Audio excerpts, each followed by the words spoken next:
Hello friends, and welcome back to Plan and Preserve. Today we're continuing our series in Holiday in August, and today's Vanilla Gingerbread Coffee Syrup. Yes, you heard that right. You smell it already? Anyway, stick with us, we'll be right back.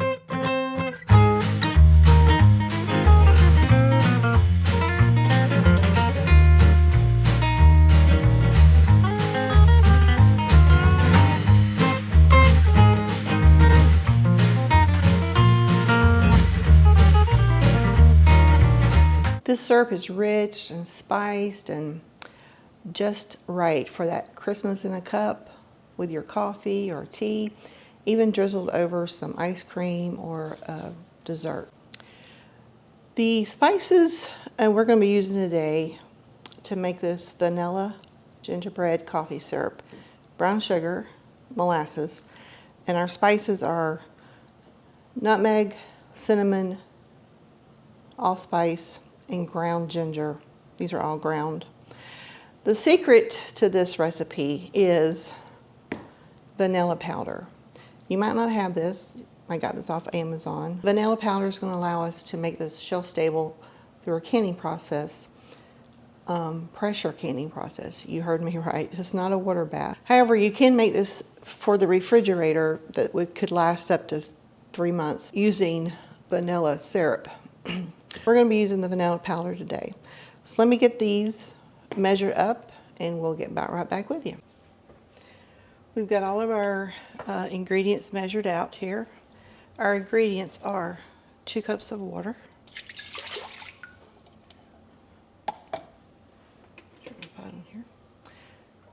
2 cups of brown sugar,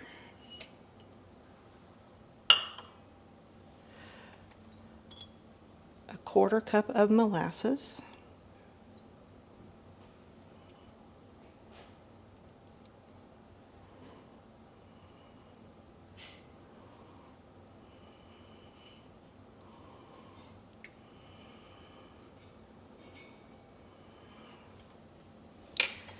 and then I've measured all my spices into a jar, and we have 1/4 cup ground nutmeg, a teaspoon of ground cinnamon, 1½ teaspoons of ground ginger, 1 to 2 teaspoons of the cooked pure vanilla powder. You can adjust, and then we'll adjust the taste in a minute, and a pinch of allspice for extra depth flavor. So we're going to bring this up to a simmer and cook for about 5 or 10 minutes, 5 to 7 minutes, to thicken it just a little bit. So we'll be back. Okay, let's do a little table talk here while we smell the aroma of this vanilla gingerbread syrup. Oh my gosh, I did lick my spoon a while ago and it was pretty tasty, so I can't wait to try it. So while that's coming to a simmer, I thought we'd just have a little chat about, let's talk nutritional values. How many, raise your hand, how many has made your own, tried to make your own coffee syrup, your own coffee creamer? all kinds of videos on YouTube on how to make them, and honestly none of them taste like they just don't taste like it. Now maybe I just ain't run across the right one yet. Plus I don't like all the ones you get in the store. You got all those additives and preservatives, and one time I did a Google search and looked up every one of those words that were in coffee creamer, and they all played a role. One of its roles, and I couldn't tell you what it was to keep it emulsified, where it didn't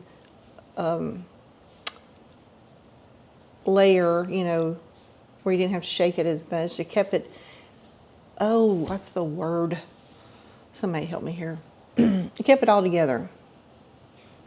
Some was a preservative, so it would last. But they all had a role in being able to buy it off the shelf at the store.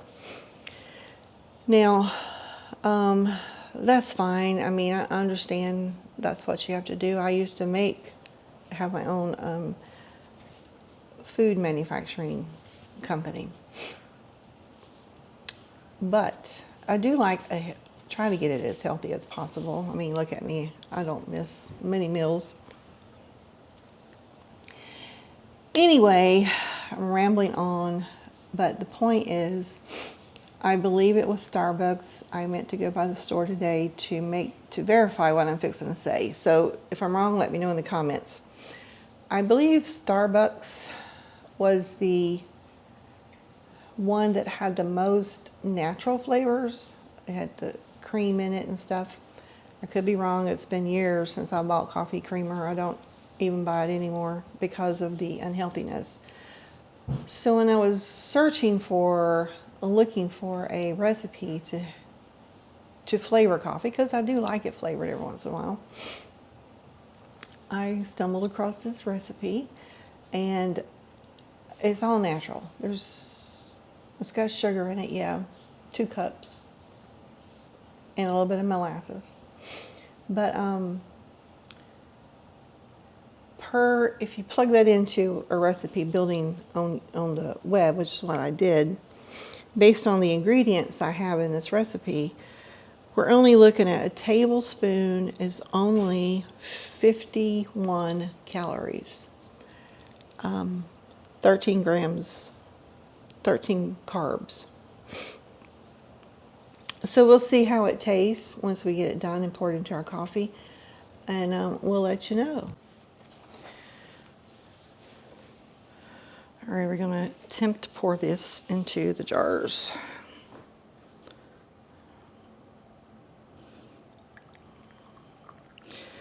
Leaving a 1/2 inch headspace.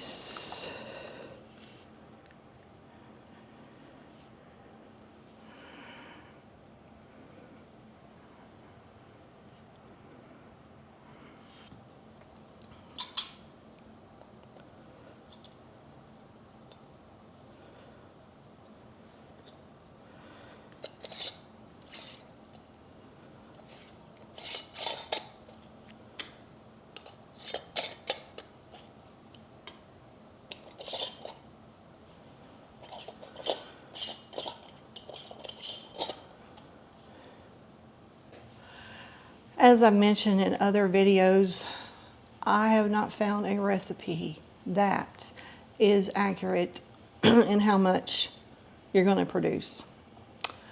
Don't know it. This had 2 cups of water, 2 cups of sugar, which will dissolve into liquid, some spices. According to recipe, I should have got 4 half pints.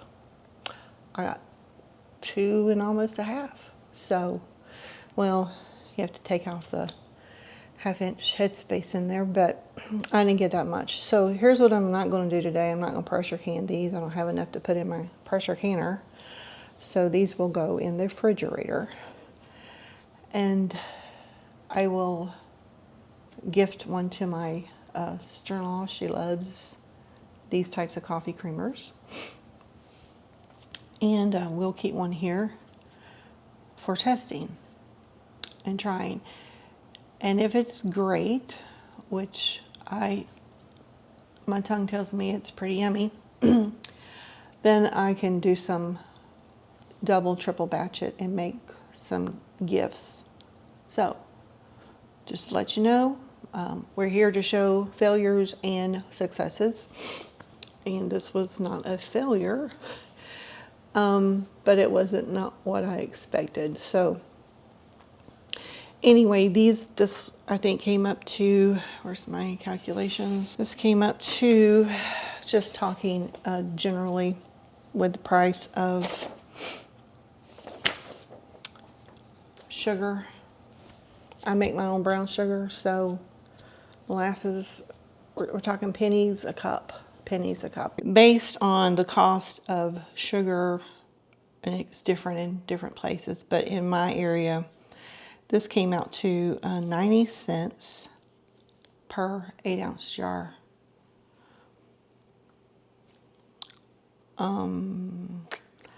Less than $1, and I get, sorry, I'm a nerd, can you tell? And roughly there is approximately 48 tablespoons per batch. So if I divide that into 3, a dozen or more, because I'm using my brain calculator, you get a dozen or more tablespoons roughly per 8-ounce jar or half pint. Same difference. Anyway, it's not too bad. Not too bad at all.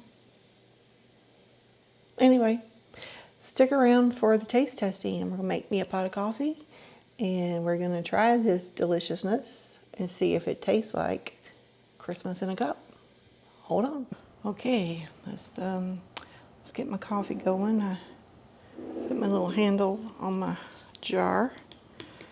I was surprised that these fit these half pint jars. So let's just kind of measure a little bit here. 1, 2, I'm getting it everywhere. 3.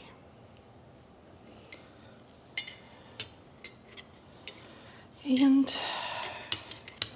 gonna have me a little bit of creamer, heavy cream in my coffee.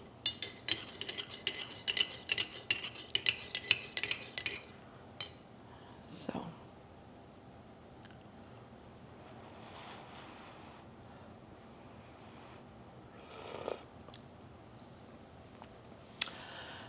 that is very good.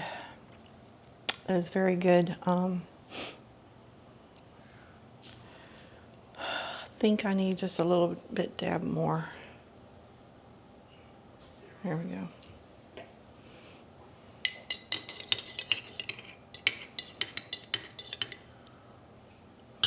Oh, let's go a little bit more cream too while we're at it.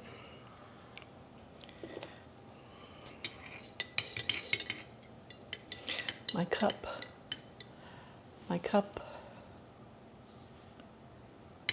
runneth over.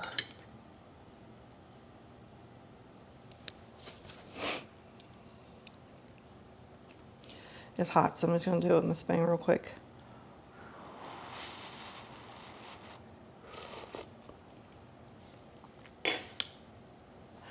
I have to say that it's very, very yummy. The hint is subtle. It's not like overpowering.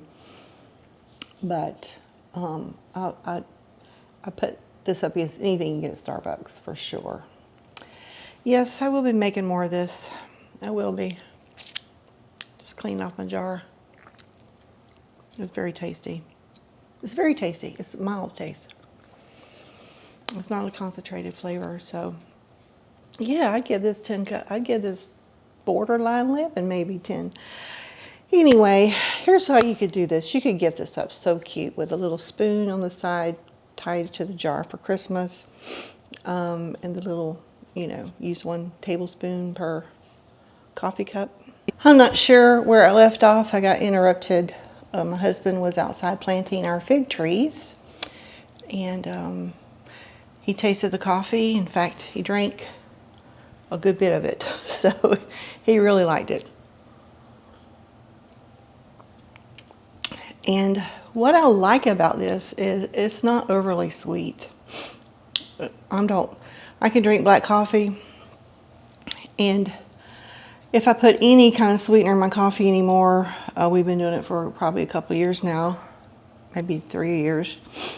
We just like a little bit of honey with our creamer in our coffee. It's a natural sweetener. Plus, if you get it local, it's supposed to help with your allergies. So we drink a little bit of honey in our coffee when we do sweeten our coffee. But back to the gifts.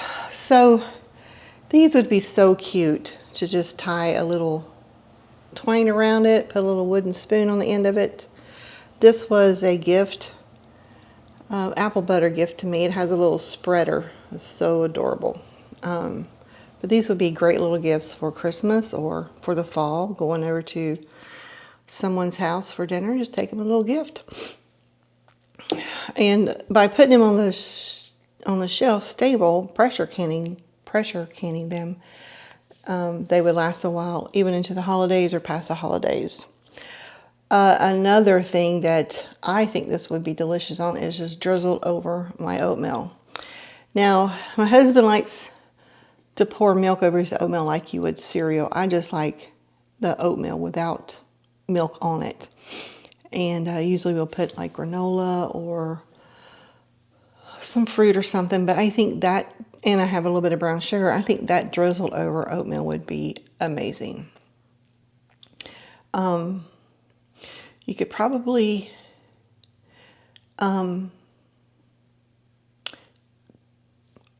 cook that down a little bit to make it a thicker syrup type, and drizzle it over like cookies, like the gingerbread cookies or something. Just kind of drizzle it over it, or even put it into the icing for cookies. It would be delicious too. There's my mind's going, no, what could I use this for? So there's lots of versatility in this recipe, which I think, you know, even if you gave it to somebody for coffee and they didn't like it for coffee, it would definitely be a great pantry item to flavor a cake or icing or cookies or whatever. So very versatile recipe, I think. So this is definitely going to be on my shelf moving into the future. So if you found this recipe helpful or you like this video, make sure you like and subscribe. Share so others can see. Maybe it gives them an idea. Maybe you've made a great coffee recipe that I need to try. If you do, share it in the comments. Let's all enjoy one another's coffee recipes. And let's see, remember, plan smart, preserve well, and we'll see you on the next video. See you later. Bye.